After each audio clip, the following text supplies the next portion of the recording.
بسم الله الرحمن الرحيم والتين والزيتون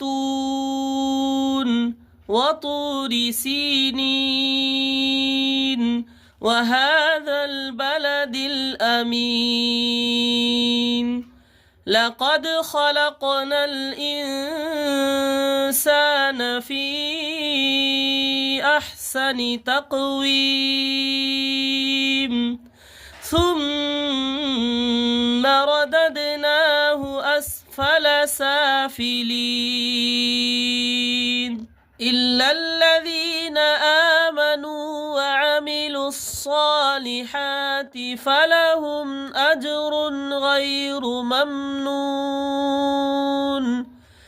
فما يكذبك بعد بالدين أليس الله بأحكم الحاكمين